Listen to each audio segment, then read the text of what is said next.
I'm Laura Pantin of Learning Bilingually, and in today's video, I'm going to share with you guys some ways to incorporate interactive word walls in your dual language classroom. Word walls can be used as an integral part of your dual language classroom. While in English classrooms, word walls usually are displayed for younger grades as an alphabet word wall, often Spanish language teachers believe that their word walls should mirror those of the English classroom. However, we must recognize the differences between the languages and understand that an alphabetic word wall in Spanish wouldn't actually be helpful or useful for our students. Instead, word walls in Spanish classrooms should reflect the Spanish language and should reflect the grade level language support your students need. It's important for our word walls to build on students' language knowledge in content area vocabulary and language structures. The best way to think about how to create a word wall is to look at the Spanish language standards for your grade level and decide what language structures and language skills are the most crucial for your grade level and your students.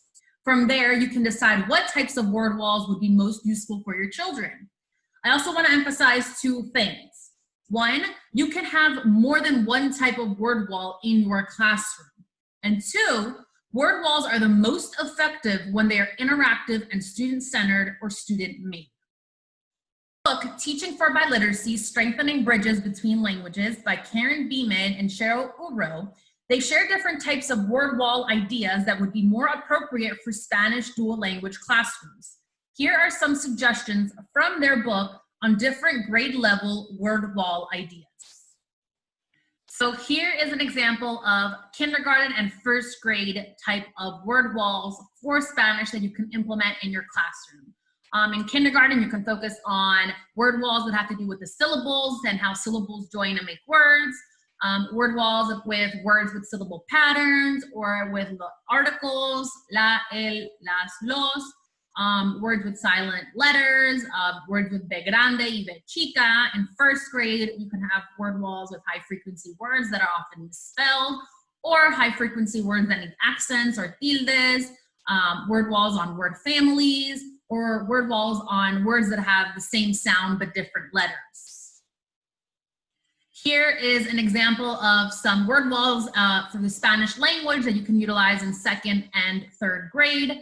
For second grade, you can have word walls using contractions in Spanish, word walls that have to do with common blends in Spanish, word walls that have to do with how accents cause words to change meaning, la papa, el papá, word walls with gender and number agreement in Spanish, and word walls with frequently used words in writing or content-specific words. For third grade, you can have words that have to do with homófonos, English words that add a letter in Spanish but otherwise are the same. You can have word walls that have to do with the syntax of the Spanish language in comparison to the English language. You can have word walls on notation devices, and you can even have word walls that contrast English and Spanish days of the week, months of the year, and different grammar structures. And here's an example of word walls for Spanish language classrooms that you can use for fourth grade and fifth grade. So for fourth grade, you can have word walls that have to do with compound words, palabras compuestas. You can have word walls that are color-coded words that are spelled the same in Spanish and English but pronounced differently. You can have word walls on abbreviations in Spanish.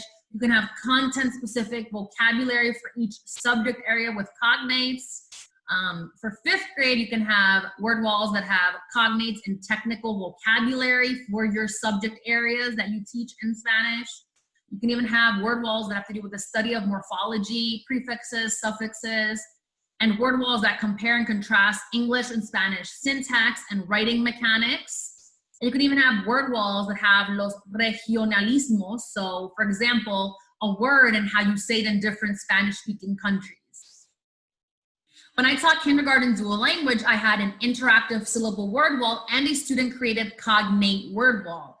The interactive syllable word wall was organized starting with the first syllable combination that we learned, which is mame, mimo, mu, and then the next combination we learned.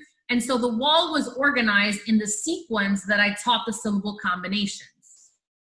We learned vocabulary for that syllable combination. I would Velcro cards with those vocabulary words and of course with an image of the word, and students would use this wall for their writing and reading. They were able to grab the word off the Velcro and take it to their seats to use during their writing. The cognate student-created word wall began by me doing a mini lesson on what cognates are and why they're important in our language learning journey and how they help us. Then I told students that they would be cognate detectives the rest of the school year. When they recognize a cognate from our lessons or content information or from a read aloud, or when they simply thought of a cognate, I would then write it for them in English in blue and in Spanish in red. And they would sign their name on the card and I would hang it up on our wall. The students really loved taking ownership of this and loved seeing how many words they had come up with throughout the year. It's important to note that word walls shouldn't be exclusive to things stapled to a wall. Word walls can be anything from anchor charts with content-specific vocabulary that students can manipulate and interact with, to magnetic words on your dry erase chart that students can grab and take to their seats, to personalized word wall folders and journals and student-created dictionaries. Word walls can be an extremely valuable part of our Spanish dual language classrooms as long as we are implementing them in a way that aligns with the Spanish language and in a way that is most optimal and useful for our students. Thank you for watching this video. I hope you found it helpful. Please remember to like the video and subscribe to my channel for more dual language bilingual education content. Adios!